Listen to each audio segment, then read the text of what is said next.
Well, good morning. It is the 19th of May, 2020.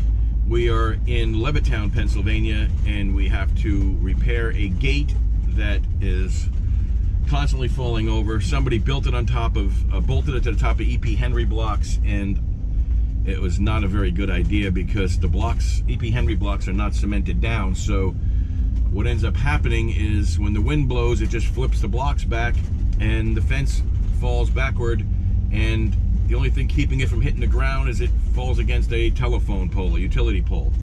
The other problem with this fence is the fact that when they installed it and they put the rails into the posts, normally you secure them together with a simple little screw, and none of the screws were installed. So as the wind blew, and this is a very high wind area, it would pull the rails out of the post, and then all the slats would go flying, and it would make a complete mess of the neighborhood. Well, we are just pulling into the job site now. I'm going to go in and introduce myself, and you are going to watch my intro.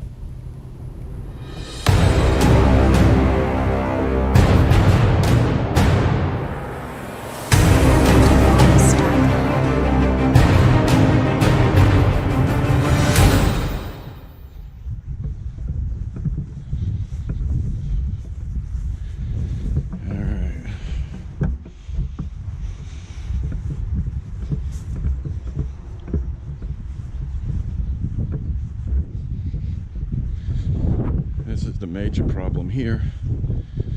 These EP Henrys are not cemented down, they just sit there. So because this is bolted to the top of them, when the wind blows, this thing acts like a sail. It leans right against that telephone pole, and these bricks, or these blocks, are up on an angle like this. So in order to fix that, I come up with an idea.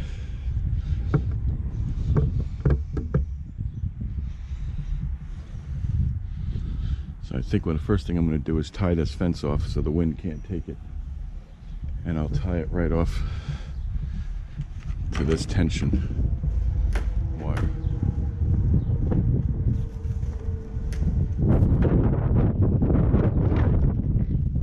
Alright, that should keep it from blowing over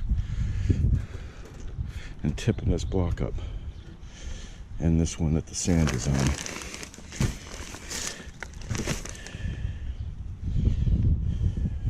One more, this little one down here. I'm not going to worry about that one with the wind because the rope's got it pretty much secured.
sure this is level. Yep. Now I gotta do another one here for this one, and then one more for right there. I'll do that off camera because it's the same thing, and then we'll move on with the project.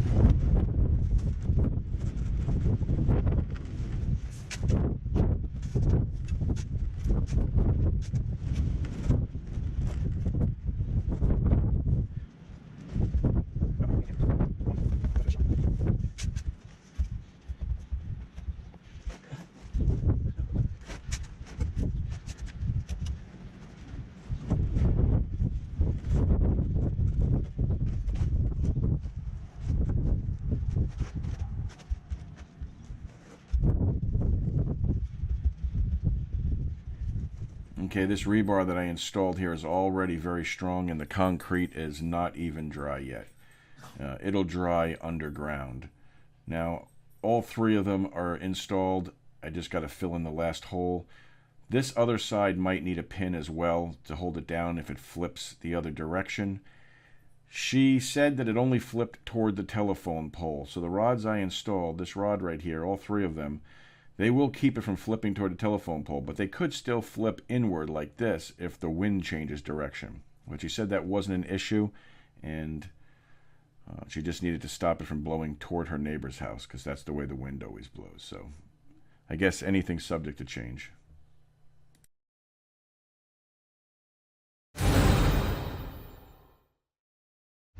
Alright, so this part of the fence here, the problem is the top pulls out in the wind. You can see the scuff marks here. And when this pulls out and it gets sloppy and the wind keeps blowing, it ends up pulling the bottom out.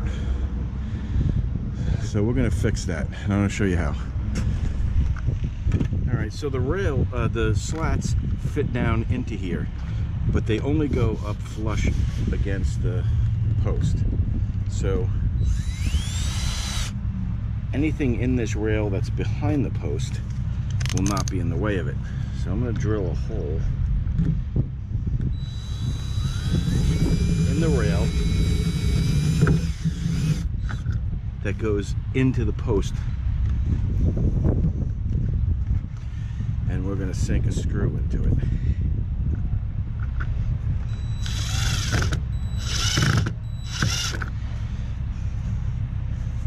Then we're going to do the same from this side. Drill a hole right here. And we'll put a screw in on the opposite side here.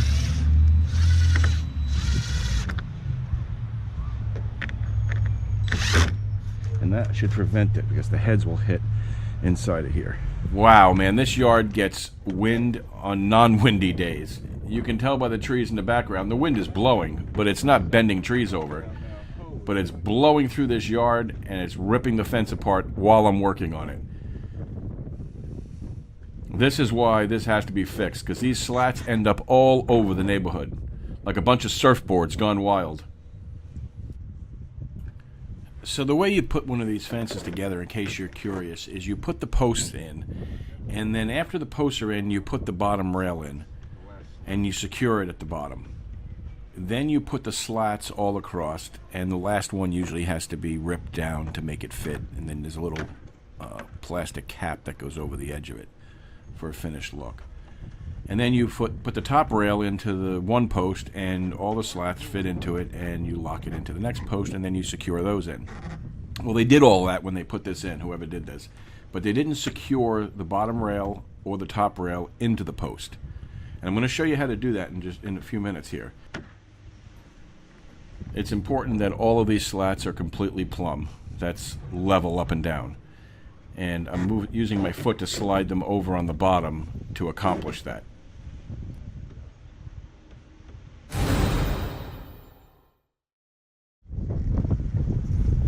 You're probably looking at this picture going, Now, why are all those slats missing? I thought he was just putting them in. Well, I was.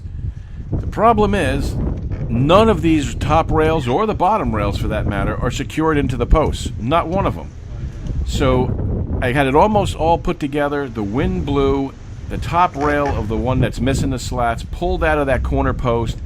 All the slats went blowing into the outside of the yard there, and I had to pick them all up and start putting it all back together again. I didn't have the camera going. It would have been a great video for you, but I turned it off. I try to capture things that I think is going to help you, and sometimes I miss some of the good action shots. However, I'm going to connect these two ratchet straps together so that I can put a slight pressure on these two posts, and that should allow me to bring the top rail that's on the left there into the corner post. I'll secure it with a screw, and then I'll take the top rail on the right there that has the slats missing, and I'll secure that into the corner post. And then I can go back to doing exactly what I was doing before, putting those slats back in so I can secure the top rail on the right hand side of that opening. If you've had one of these fences installed, or you purchased a home and there's one already there, take the caps off the top of your posts. Hopefully they're not glued on. If they are, maybe it's not such a good idea, because if they use the PVC adhesive, you'll end up having to bust your caps off. But if they come off, look down in there and see if they're secured in place. If they're not, what you're going to learn in this video will save your fence. So keep watching. I'll show you what I do down through the top of the post to make sure that these rails do not come out ever again. Just as soon as I get this together, we'll get right into it.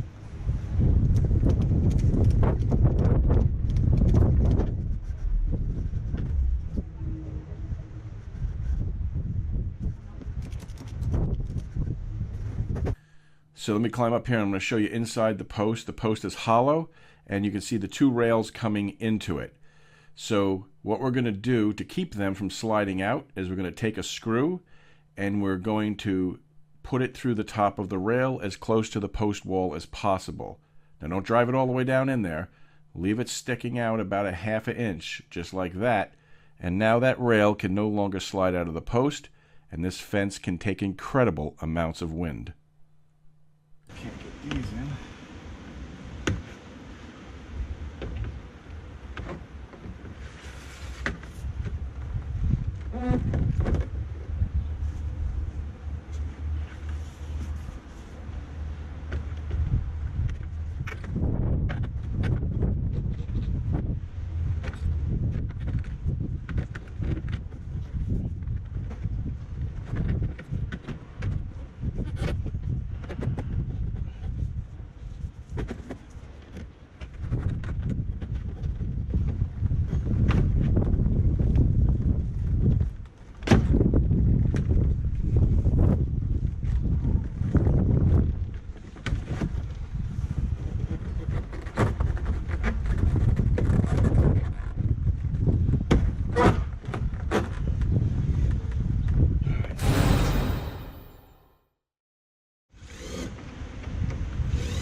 She won't come out again.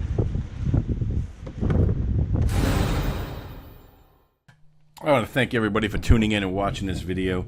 This is what the final product looks like as far as the EP Henry wall goes. This wall is a stacked wall. It is not mortared together. Whoever installed the fence bolted it down to a loose block. So, like I said in the beginning, everything kept blowing over. This is my solution to it. It's thinking outside the box. I make these videos because I think that they will help the DIYer as well as the contractor.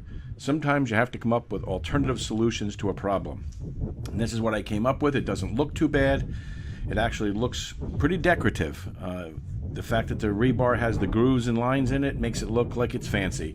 I painted it all black, heated it up, bent it, painted it all black, and it actually looks like it belongs. So this is a simple solution to a complicated problem, and I'm going to show you here in a second how it withstands the wind coming right up right now. Take a close-up look at how the wind tips this block, but it doesn't move anymore. The rebar is holding it in place.